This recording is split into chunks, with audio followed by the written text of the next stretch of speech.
আসসালামু আলাইকুম ওয়া রাহমাতুল্লাহি ওয়া বারাকাতুহু। সুপ্রিয় শিক্ষার্থীবৃন্দ, আশা করি তোমরা সবাই ভালো আছো। তোমরা ভালো থাকো, তোমাদের পরিবারের সবাই ভালো থাকুক, এটাই আমাদের কামনা। আজ দশম শ্রেণীর আকাইদ ও ফিকহ বিষয়ের অনলাইন ক্লাস নিয়ে উপস্থিত হয়েছি। চলো আজকে আমরা অনলাইন ক্লাস শুরু করি। আজকের ক্লাসে সকলকে জানাচ্ছে স্বাগতম। সুপ্রিয় শিক্ষার্থীবৃন্দ, যেহেতু অনলাইন ক্লাস, আমরা আমাদের পরিচিতি পর্ব সেরে নেই। আমি মোহাম্মদ জাফর আলী, আরবি প্রভাষক, রামপুর আদর্শ আলিম মাদ্রাসা, চাঁদপুর সদর, চাঁদপুর। আজকে আমরা যে পাঠ নিয়ে আলোচনা করব, আকাইদ ও ফিকহ, দশম শ্রেণী, আখিরাত বিষয় নিয়ে। দেখো, তোমাদের সামনে কিছু চিত্র লক্ষ্য করো। দেখতে পাচ্ছ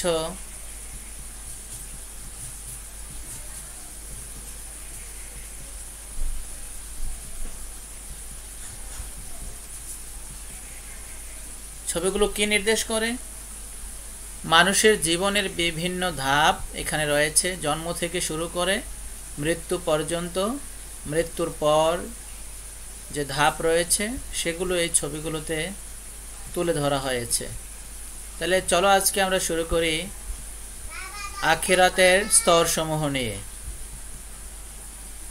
আজকের পাঠ শেষে শিক্ষার্থীরা আখিরাত বা পরকালের সংজ্ঞা বলতে পারবে, পরকালে বিশ্বাসের গুরুত্ব বর্ণনা করতে পারবে, পরকালের স্তরসমূহ ব্যাখ্যা করতে পারবে।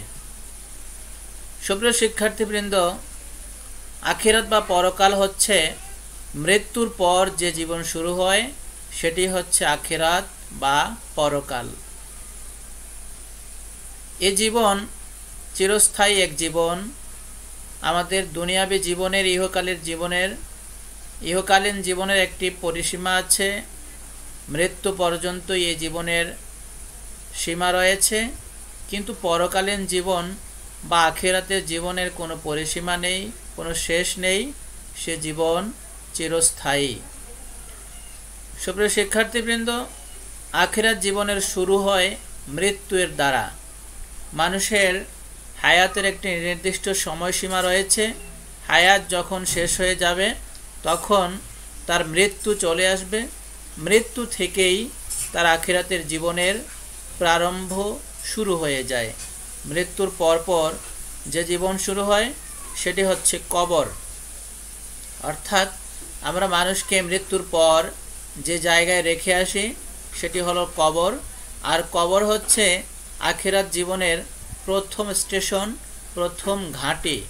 এই ঘাঁটি থেকেই আখিরাতের জীবনের ধাপ শুরু হয়ে গেল। সেখান থেকেই আখিরাতের জীবন শুরু হয়ে যায়। আর এই জীবনটাকে, কবরে যে সময়টা মানুষ অবস্থান করে, এটাকে বলা হয় বারজাখী জীবন। অর্থাৎ ইহকাল এবং পরকালের মাঝখানে যে অবস্থান স্থল, সেটা হচ্ছে বারজাখ বা কবর। সেখান থেকে যখন আল্লাহ সুবহানাহু ওয়া তাআলার হুকুমে কিয়ামত কায়েম হয়ে যাবে, কিয়ামত প্রতিষ্ঠিত হবে, তখন সকল মানুষ যাকে যেখানে কবরস্থ করা হয়েছিল সেখান থেকে তিনি উঠবেন। ওঠার পর বিশাল এক ময়দানে সকলে একত্রিত হবেন, যে ময়দানের নাম হাশর। হাশর শব্দের অর্থই হচ্ছে একত্রিত হওয়া। যেহেতু এই ময়দানে সকল মানুষকে একত্রিত করা হবে, সকল জিন ইনসানকে একত্রিত করা হবে, সেজন্য সে ময়দানের নাম হাশরের ময়দান। সেখানেই আল্লাহ সুবহানাহু ওয়া তাআলা বিচার কার্য শুরু করবেন। সে হাশরের ময়দানে থাকবে মিজান। মানুষের ইহকালীন জীবনে যে সকল নেক এবং পাপ তার আমলনামায় যুক্ত ছিল, আমলনামায় জমা হয়েছে, সেগুলো ওজন করার জন্য, পরিমাপ করার জন্য আল্লাহ সুবহানাহু ওয়া তাআলা ন্যায় বিচারের মানদণ্ড কায়েম করবেন, যেটা হলো মিজান। এর দ্বারা নেক এবং বদ ওজন করা হবে।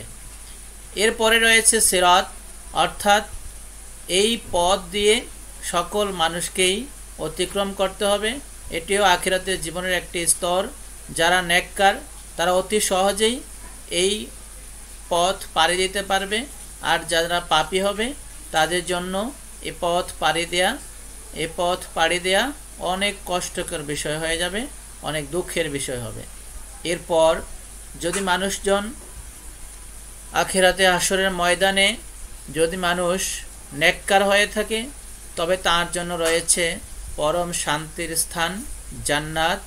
আর যদি তার পাপের পাল্লা ভারী হয়ে যায়, তবে তার জন্য রয়েছে জাহান্নাম।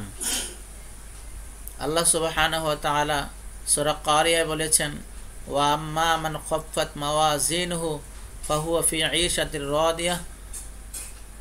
দুঃখিত, ওয়া আম্মা মান সাকুলাত মাওয়াজিনহু ফাহুয়া ফি ঈশাতির রাদিয়াহ ফা আম্মা মান খাফফাত মাওয়াজিনহু ফা উম্মুহু হাবিয়াহ।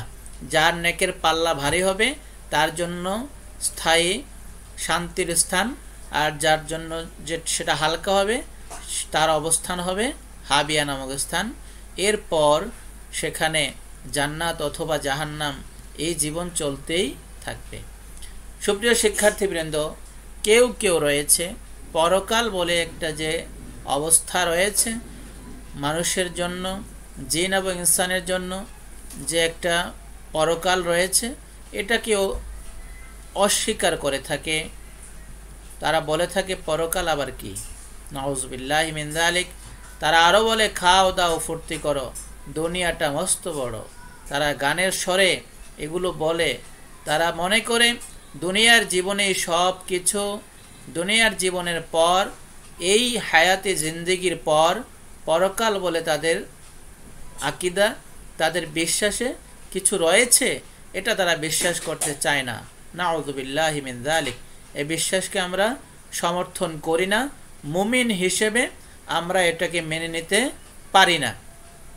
কারণ মুমিন হবার জন্য যে সকল গুণ রয়েছে, যে সকল শর্ত রয়েছে, তন্মধ্যে অন্যতম একটি হচ্ছে আখিরাতে বিশ্বাস করা, পরকালে বিশ্বাস করা। আর যার মাথায় এই বিশ্বাসটা আসবে যে পরকাল আবার কি, পরকাল বলতে কিছু নেই, তার মাথায় তখন থেকেই পাপের চিন্তা তার মাথায় ঘুরপাক খাবে।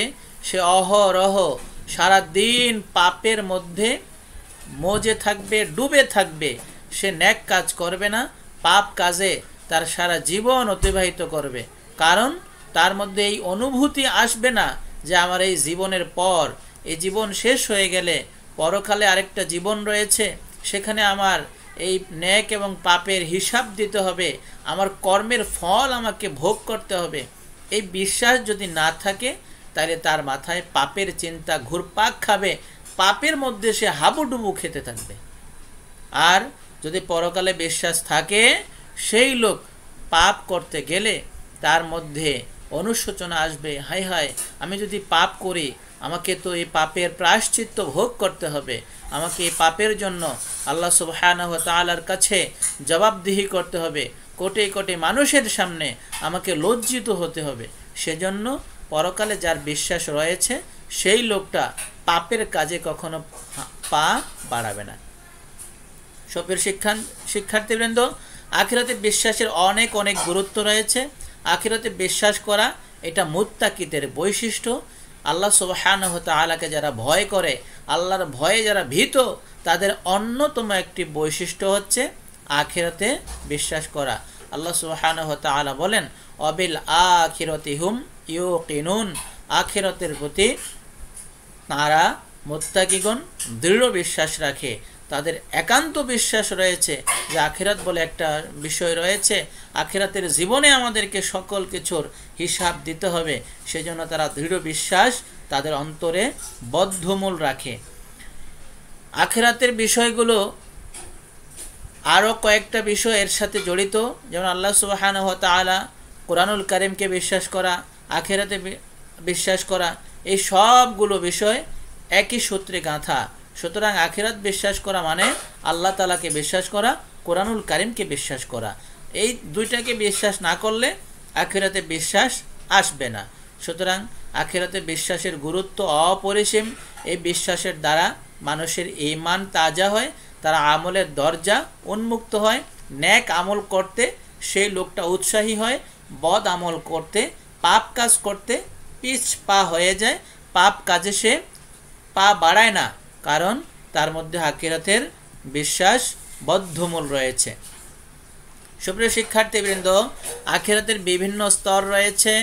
তোমাদের সামনে আমি একটু আগে উপস্থাপন করেছিলাম বিষয়গুলো: মৃত্যু, কবর, কিয়ামত, হাসর, মিজান, সিরাত, শাফাআত, এরপরেই জান্নাত অথবা জাহান্নাম।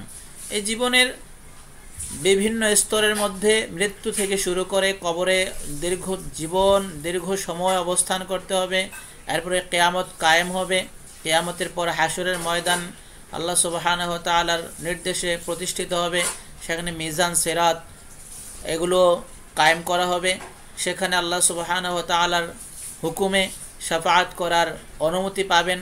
আল্লাহ তাআলা বলছেন, মান যাল্লাযী ইয়াশফাউ ইনদাহু ইল্লা বিইযনিহি, কে রয়েছে সেদিন আল্লাহ সুবহানাহু ওয়া তাআলার অনুমতি ব্যতীত সুপারিশ করবে? কেউই নেই। সুতরাং আল্লাহ তাআলা যাকে অনুমতি দিবেন তিনি সুপারিশ করবেন, আর সর্বশ্রেষ্ঠ সর্বোত্তম সুপারিশকারী হবেন আমাদের আকা ও মাওলা রাসূলুল্লাহ সাল্লাল্লাহু আলাইহি ওয়াসাল্লাম। এছাড়াও হাসরের ময়দানে আরও অনেকেই সুপারিশ করতে পারবেন। তন্মধ্যে শহীদগণ, ওলামায়ে কেরাম, হুফাজিনে কেরাম যারা রয়েছেন তারাও তাদের আত্মীয় স্বজন এবং যাদের জন্য জাহান্নাম ওয়াজিব হয়ে গেছে এমন আত্মীয় স্বজনের জন্য তারা সুপারিশ করতে পারবেন। সুপারিশ করার পর তাদেরকে জান্নাতে আল্লাহ তাআলা দয়া করে জান্নাত দিবেন। আর যারা একান্তই পাপী, যারা আল্লাহ সুবহানাহু ওয়া তাআলাকে অস্বীকার করেছে, আল্লাহ পাকের বিধান যারা মান্য করেনি, তাদের জন্য রয়েছে জাহান্নামের শাস্তি। নাউযু বিল্লাহি মিন যালিক। সুপ্রিয় শিক্ষার্থীবৃন্দ, এরপরে হাসরের একটি প্রতীকী চিত্র তোমাদের সামনে উপস্থাপন করছি। এটি একটি বিশাল ময়দান, সেখানে সকল মানুষকে আল্লাহ তাআলা একত্রিত করে সেখানে বিচার কার্য শুরু করবেন। সুপ্রিয় শিক্ষার্থীবৃন্দ, তোমাদের আজকের পাঠ যা কিছু তোমাদের সামনে উপস্থাপন করা হলো আসলে সংক্ষিপ্ত পরিসরে, কারণ অনলাইন ভিত্তিক দীর্ঘ সময় ধরে করা যায় না, তোমাদেরও দেখার অনেক সময় ধৈর্যচ্যুতি ঘটে যায়। এজন্য এই সময়ের মধ্যে যা কিছু উপস্থাপন করা হলো সেখান থেকে তোমাদের জন্য মূল্যায়ন স্বরূপ জানতে চাচ্ছি আখিরাতের সংজ্ঞা। নিশ্চয়ই তোমরা সবাই পারো, মৃত্যুর পরবর্তী যে জীবন সেটি হচ্ছে আখিরাত। মৃত্যুর পর থেকেই আখিরাতের জীবন শুরু হয়।